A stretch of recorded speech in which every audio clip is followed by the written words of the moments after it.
दोस्तों आज हम लोगों ने इस वीडियो में कक्षकों में इलेक्ट्रॉनों के भरने से संबंधित कुछ महत्वपूर्ण नियम को रखा है और इन्हीं नियमों की हम लोग चर्चा करेंगे कि किस प्रकार किसी भी कक्षक में इलेक्ट्रॉन भरे जाते हैं। तो इस वीडियो के अंतर्गत आप लोगों को 3 नियम पढ़ने होते हैं। पहला नियम है ऑफ-बाउ का नियम। दूसरा नियम इसके अंतर्गत आप लोग पढ़ेंगे पावली का नियम, जिसे आप लोग पावली का अपवर्जन नियम भी कहते हैं, ठीक है। और तीसरा नियम पढ़ेंगे हम लोग हुंड का नियम।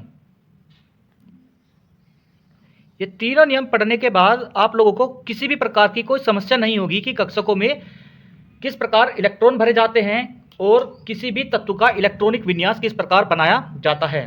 तो आइए चलते हैं और पहला नियम लेते हैं, जो कि है ऑफ-बाउ का नियम।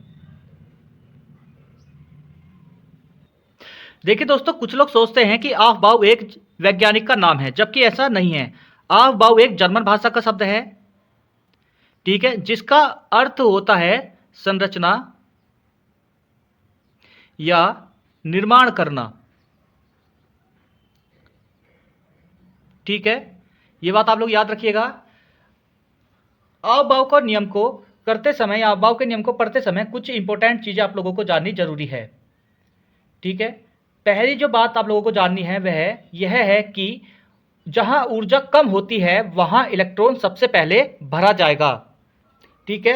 जहां ऊर्जा कम होती है या कम होगी वहां इलेक्ट्रॉन सबसे पहले भरा जाएगा। इलेक्ट्रॉन को सबसे पहले कहां भरना होता है? जहां ऊर्जा कम होती है, ठीक है। इसके लिए इसका मतलब क्या है, इसको जानने के लिए हम लोग जो ऊर्जा का मॉडल ऑफ-बाउ ने दिया था उसको पढ़ने की कोशिश हम लोग करेंगे, ठीक है। तो यहां पर एक गोला बनाएंगे, यहां पर 2 गोले बनाएंगे दूसरे नंबर पे, तीसरे नंबर पे 3 गोले बनाएंगे, चौथे नंबर पे 4 गोले बनाएंगे, 5वें नंबर पे फिर 3 गोले बनाएंगे, 6ठे नंबर पे फिर 2 गोले बनाएंगे और 7वें नंबर पे 1 गोला बनाएंगे। अब जल्दी से इनके नाम रख लेते हैं। तो पहले गोले का नाम हो जाएगा 1s, दूसरे वाले का नाम हो जाएगा 2s, ये 2p हो जाएगा, ये 3s हो जाएगा, ये 3p हो जाएगा और ये 3d हो जाएगा, ये 4s हो जाएगा।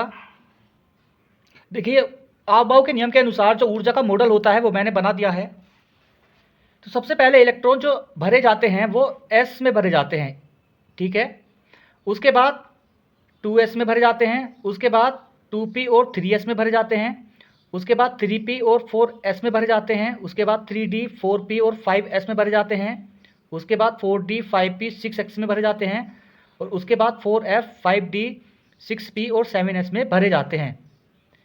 तो सबसे पहले इलेक्ट्रॉन कहाँ भरे जा रहे हैं? 1s में भरे जा रहे हैं। 1s में इलेक्ट्रॉन क्यों भरे जाते हैं? क्योंकि 1s की ऊर्जा कैसी होती है? 1s की ऊर्जा होती है कम। उसके बाद 2s में भरा जाता है इलेक्ट्रॉन। 2s में इसलिए भरा जाता है क्योंकि इसकी ऊर्जा 1s से अधिक होती है और 2p से कम होती है। ये क्रम जो है वो चलता रहता है इस प्रकार से।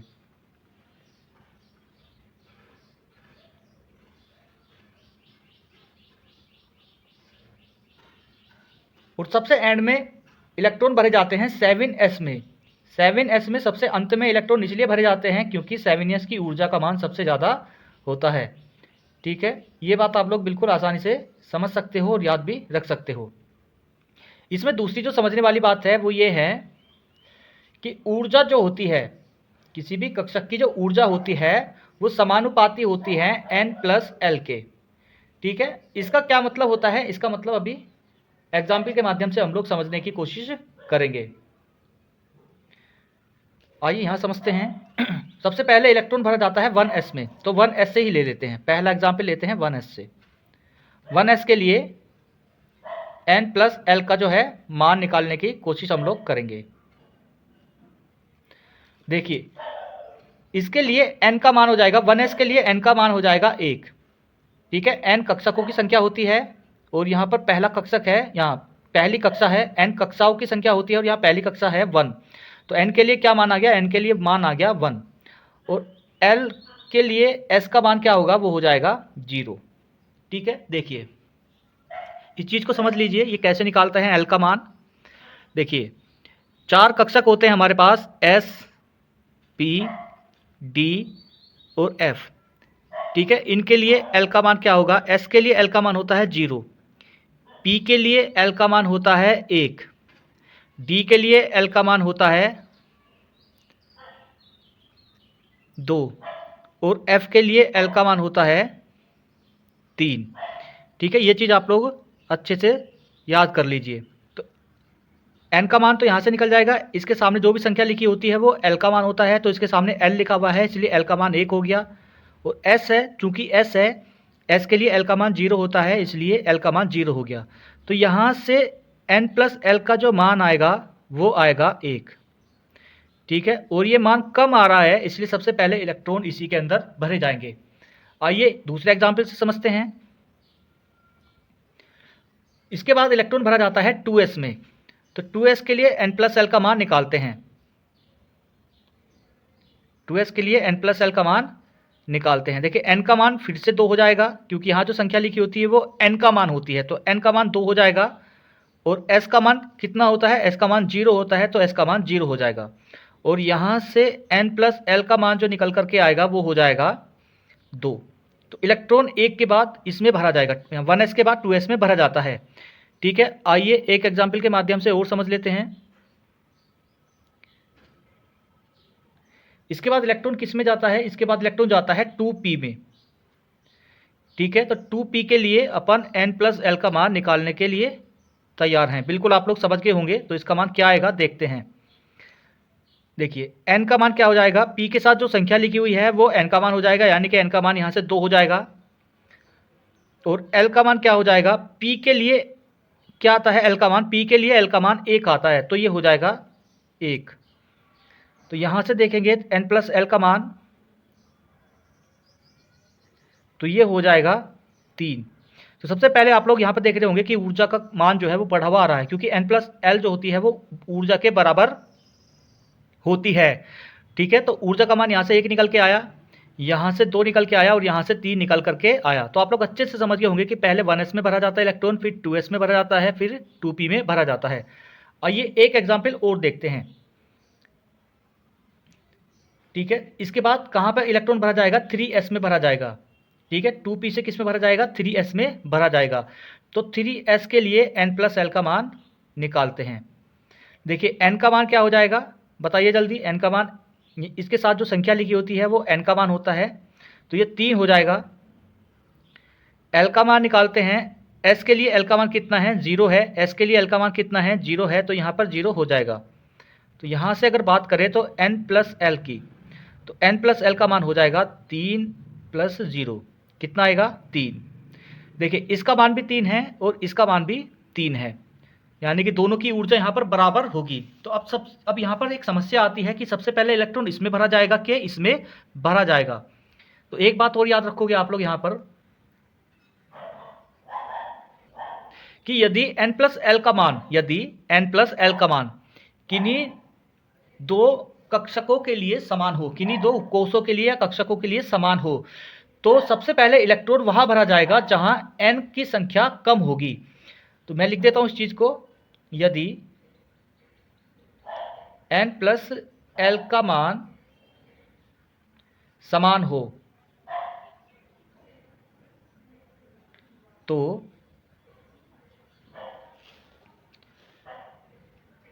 इलेक्ट्रॉन वहां भरा जाएगा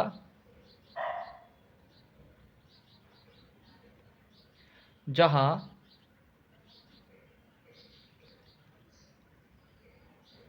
n का मान कम होगा। n का मान कैसा होगा? कम होगा।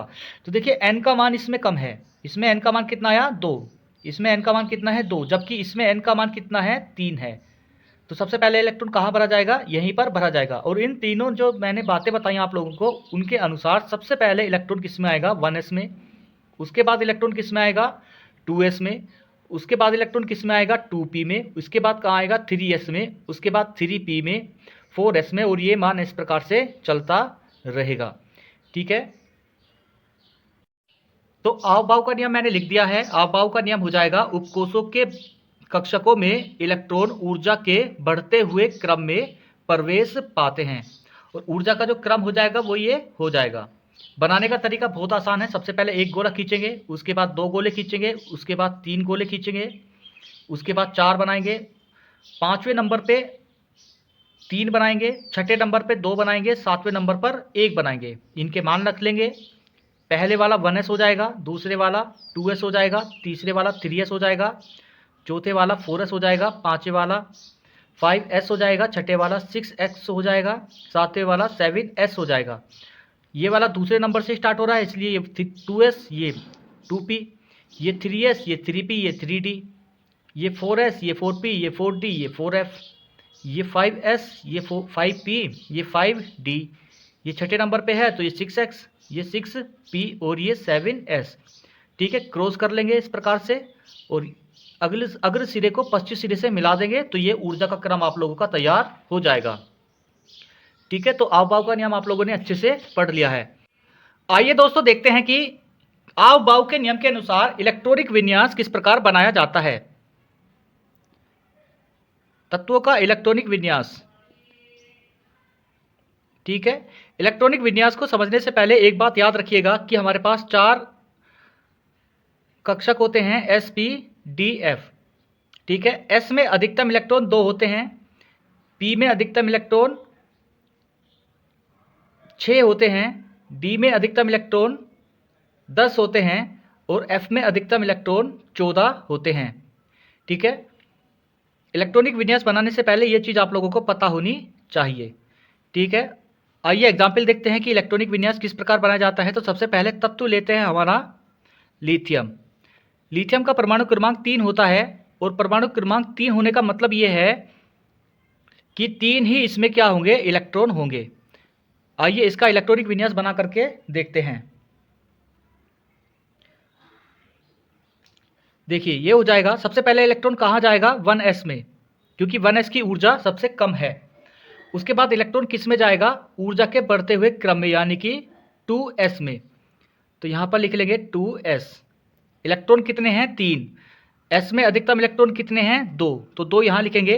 एक इलेक्ट्रॉन बच जाएगा तो एक इलेक्ट्रॉन को यहाँ पर लिख लेंगे। नहीं समझ आया तो एक एग्जाम्पल और देखिए, बेरिलियम।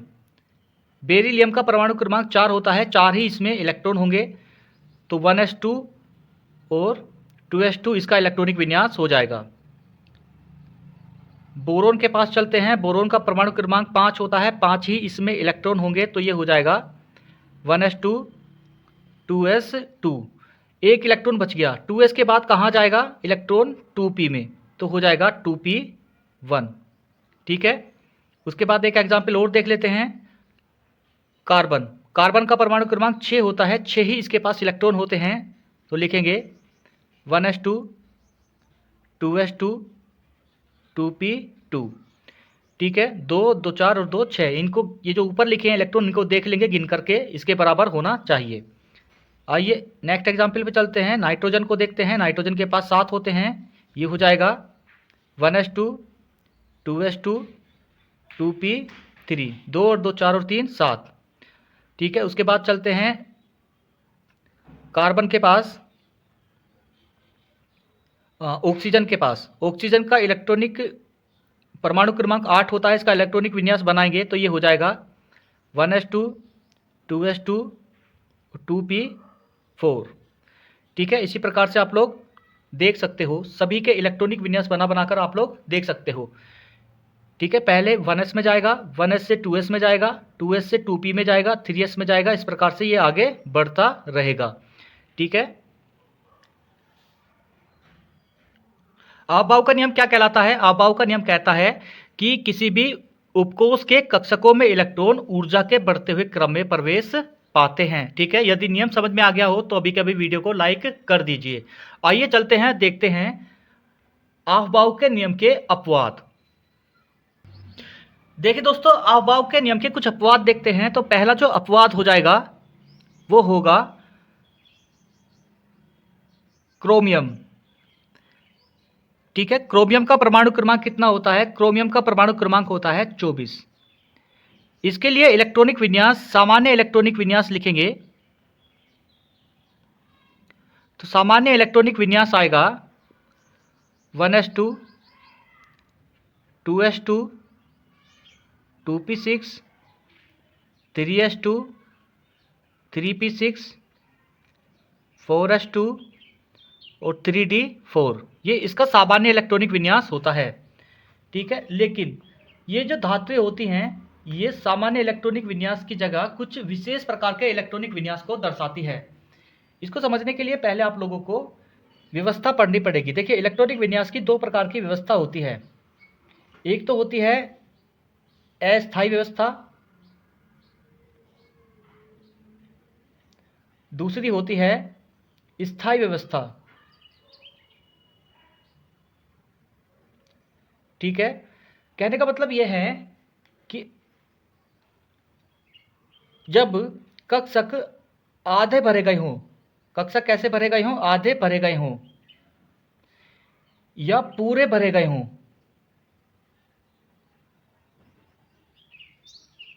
इस प्रकार से, तो ये जो व्यवस्था होती है ये स्थायी व्यवस्था कहलाती है। ठीक है, जबकि अगर कक्षक अपूर्ण भरे गए हों इस प्रकार से, तो ये भी अस्थायी व्यवस्था है। इस प्रकार से भरे गए हों तो ये भी अस्थायी व्यवस्था होती है। ये कौन सी व्यवस्था हो जाएगी, अस्थायी व्यवस्था। ठीक है, आप लोग यहाँ पर देखिए, यदि मैं इसका इलेक्ट्रॉनिक विन्यास बनाऊँ, कक्षक बनाऊँ, तो ये 4s की कक्षा हो जाएगी। और 4s की कक्षा जो है इसमें 2 इलेक्ट्रॉन हैं, तो यहाँ पर 2 इलेक्ट्रॉन को हम इस प्रकार से दर्शाएंगे। ये 3d के कक्षक हो जाएंगे। डी में अधिकतम इलेक्ट्रॉन कितने हैं, 10, और कक्षकों की संख्या कितनी होती है इसमें, 5। डी में यदि इलेक्ट्रॉन दर्शाऊं तो 1 2 3 4, यानी कि इसका एक कक्षक खाली है। यह है एक कक्षक यहाँ पर इसका खाली है, ये वाला। तो ये कैसी व्यवस्था है, ये है अस्थायी व्यवस्था। ये कैसी व्यवस्था है, ये है अस्थायी व्यवस्था। और क्रोमियम एक ऐसा तत्व है जो अस्थायी व्यवस्था को नहीं मानता, ये स्थायी व्यवस्था को दर्शाता है। तो ये जो व्यवस्था आई है ये कैसी है, इसकी अस्थायी व्यवस्था। अब इसको स्थायी व्यवस्था लिखते हैं, यानी कि जो इसका रियल या विशेष इलेक्ट्रॉनिक विन्यास है वो देखते हैं कैसा होता है। तो वो हो जाएगा 1s2, 2s2, 2p6, 3s2, 3p6, 4s1 और 3d5। आइए इनका देखते हैं, दोनों का कक्षक देखते हैं। ये 4x हो जाएगा, 4x कक्षक हो जाएगा जो कि इसमें एक इलेक्ट्रॉन है। और ये हो जाएगा 3d, 3d में अधिकतम इलेक्ट्रॉन कितने, 10, और कक्षकों की संख्या इनकी आधी यानी कि 5। इसमें इलेक्ट्रॉन दर्शाएंगे 1 2 3 4 5। देखिए ये अस्थायी व्यवस्था है, जबकि ये कैसी व्यवस्था है, स्थायी व्यवस्था है। ठीक है, ठीक है, आप लोगों ने पहले देखा था कि इलेक्ट्रॉनिक विन्यास को हम लोग सामान्य रूप से दर्शा रहे थे, जबकि कुछ अपवाद होते हैं जो सामान्य इलेक्ट्रॉनिक विन्यास नहीं दर्शाते, बल्कि कैसे दर्शाते हैं, विशेष प्रकार के इलेक्ट्रॉनिक विन्यास दर्शाते हैं। इस कारण ये किस में गिने जाते हैं, इस कारण ये अपवाद की श्रेणी में आते हैं। ठीक है, आइए एक अपवाद और देखते हैं जिससे आप लोगों को ये टॉपिक पूरा का पूरा क्लियर हो जाए। दोस्तों, दूसरा जो अपवाद है वो अपवाद है कॉपर। ठीक है, कॉपर का परमाणु क्रमांक होता है 29। आइए इसका सामान्य इलेक्ट्रॉनिक विन्यास बनाते हैं।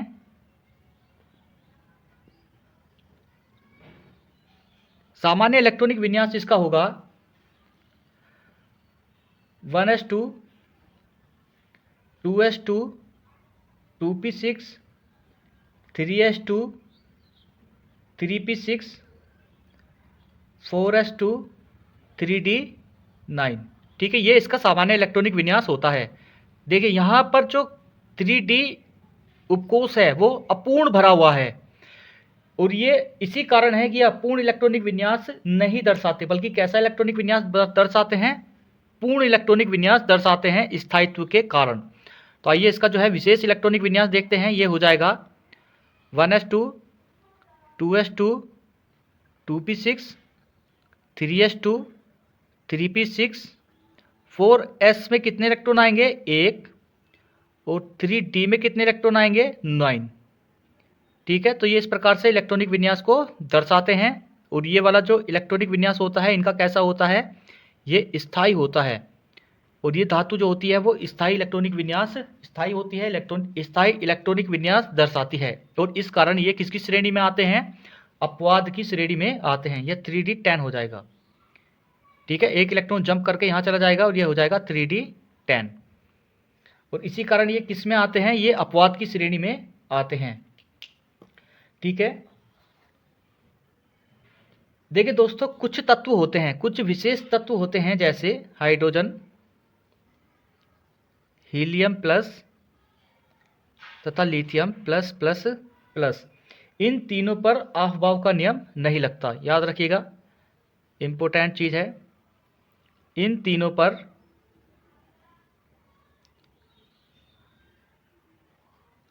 आफबाव प्रिंसिपल नहीं लगता। जानकारी कैसी लगी है? यदि अच्छी लगी है तो वीडियो को अभी के अभी लाइक कर दीजिए और चैनल को अभी के अभी सब्सक्राइब कर दीजिए।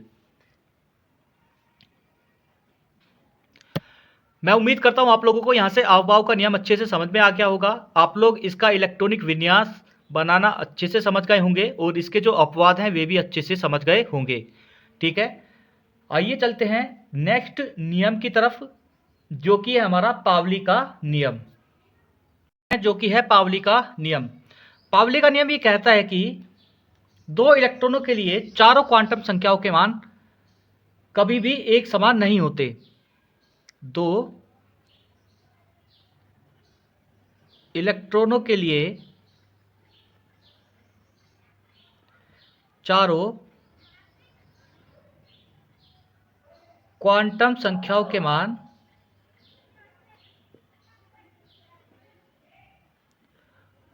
कभी भी एक जैसे नहीं होते। ठीक है, ऐसा तो हो सकता है कि तीन के मान एक जैसे आ जाएं, लेकिन उस स्थिति में भी चौथे का मान अवश्य ही भिन्न आएगा। ठीक है, आइए चलते हैं एग्जाम्पल के माध्यम से नियम को समझने की कोशिश करते हैं। ठीक है, मान लो मुझे 1s2 के लिए 2 के इलेक्ट्रॉनों के लिए चारों क्वांटम संख्याओं के मान निकालने हैं। तो ये 1s के लिए ये एक कक्षक बनेगा और इसमें इलेक्ट्रॉन कितने हैं? 2।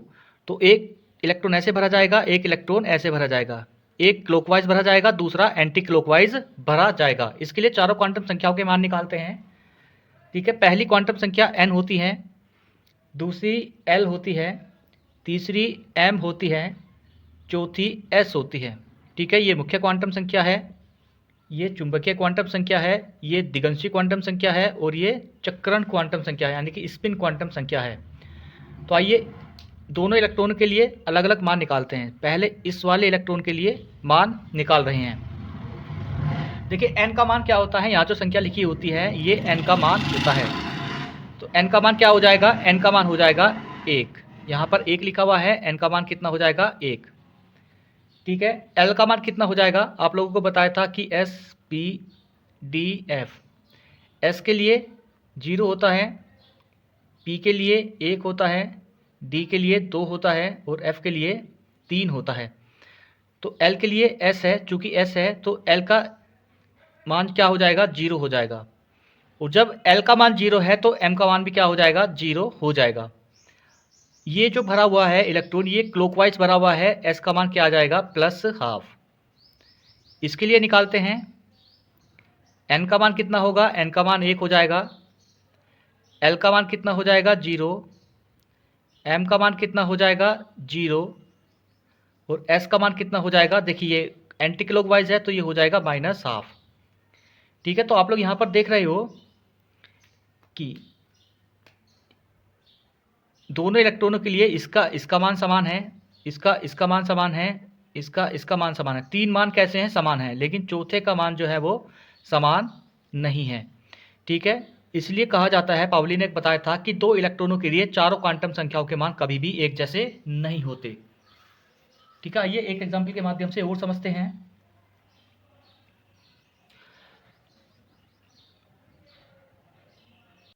देखिए दोस्तों, क्वेश्चन किस प्रकार से दिया गया होगा? क्वेश्चन दिया गया होगा कि कार्बन 6 के लिए के अंतिम दो इलेक्ट्रॉनों के लिए चारों क्वांटम संख्याओं के मान ज्ञात करो। ठीक है, क्वेश्चन अच्छे से समझ गए हैं। क्वेश्चन दिया गया है कि कार्बन परमाणु क्रमांक 6 के अंतिम दो इलेक्ट्रॉनों के लिए चारों क्वांटम संख्याओं के मान ज्ञात करो। तो सबसे पहले क्या करेंगे, सबसे पहले लिखेंगे सॉल्यूशन। सॉल्यूशन लिखने के बाद क्या करेंगे, कार्बन 6 के लिए इलेक्ट्रॉनिक विन्यास बनाएंगे आवभाव के नियम के अनुसार। तो ये बनेगा 1s2 2s2 2p2। ठीक है, अंतिम इलेक्ट्रॉन कहाँ पर गया है, अंतिम इलेक्ट्रॉन गया है p में। तो जल्दी से बना लेंगे 2p की संरचना। p में अधिकतम इलेक्ट्रॉन कितने हैं, 6, और कक्षकों की संख्या बनेगी 3। तो एक इलेक्ट्रॉन इस प्रकार से दर्शाएंगे और एक इलेक्ट्रॉन इस प्रकार से दर्शाएंगे। ये बन गया 2p कोस। ठीक है, अब इन दोनों इलेक्ट्रॉनों के लिए चारों क्वांटम संख्याओं के मान ज्ञात करने हैं। तो चार क्वांटम संख्या कौन कौन सी हैं, इसके लिए देखेंगे सबसे पहले n का मान, l का मान, m का मान और s का मान। ठीक है, तो n का मान कितना हो जाएगा, देखिए यहां जो संख्या लिखी होती है वो n का मान होती है। तो n का मान कितना हो जाएगा 2। l का मान कितना होगा, p के लिए l का मान हो जाएगा 1। ठीक है, m का मान कैसे निकालते हैं, देखिए सबसे बीच वाली को रखिए 0, इस तरफ चलोगे तो माइनस और इस तरफ चलोगे तो प्लस। ठीक है ना, ऐसे चलते हैं ना, 0 -1 -2 -3, इधर चलते हैं तो +1 +2 +3। तो ये 0 हो जाएगा, बीच वाला क्या हो जाएगा 0, इस तरफ जाओगे तो -1 और इस तरफ जाओगे तो +1। m का मान कितना आएगा, इस इलेक्ट्रॉन के लिए निकाल रहे हैं तो m का मान आ जाएगा -1। s का मान कैसे निकालेंगे, देखिए इसकी चोंच ऊपर की तरफ है, यानी कि ये क्लॉकवाइज भरा हुआ है, तो ये क्लॉकवाइज के लिए दर्शाते हैं आप लोग +½ से। ये बात आप लोगों को समझ में आ गई होगी। आइए इस वाले इलेक्ट्रॉन के लिए देखते हैं, n का मान, l का मान, m का मान और s का मान। n का मान कितना जाएगा 2, l का मान कितना जाएगा 1, m का मान कितना जाएगा, देखिए इसके नीचे 0 लिखा हुआ है तो m का मान कितना जाएगा 0, और ये भी क्लॉकवाइज भरा हुआ है तो इसके लिए कितना जाएगा +½ तो आप लोग यहाँ पर देख रहे हो कि n के मान दोनों में समान है, l के मान भी दोनों में समान है, s के मान भी दोनों में समान है, जबकि m का मान यहाँ पर -1 है और यहाँ पर 0 है। तो पावली का नियम यही बताता है कि दो इलेक्ट्रॉनों के लिए चारों क्वांटम संख्या के मान कभी भी एक जैसे नहीं होते। ऐसा तो हो सकता है कि 3 के मान एक जैसे आ जाएं, लेकिन चौथे का मान जब भी अलग आएगा। तो ये पावली का नियम है, आप लोग अच्छे से समझ गए हो। यदि पावली का नियम अच्छे से समझ में आ गया है तो आप लोग वीडियो को अभी के अभी लाइक जरूर कर दीजिएगा। दोस्तों, कक्षकों में इलेक्ट्रॉन किस प्रकार भरे जाते हैं उसको बताने के लिए हुंड ने एक नियम दिया था, जिसको हम लोग हुंड का नियम कहते हैं। ठीक है, आइए देखते हैं हुंड का नियम होता क्या है।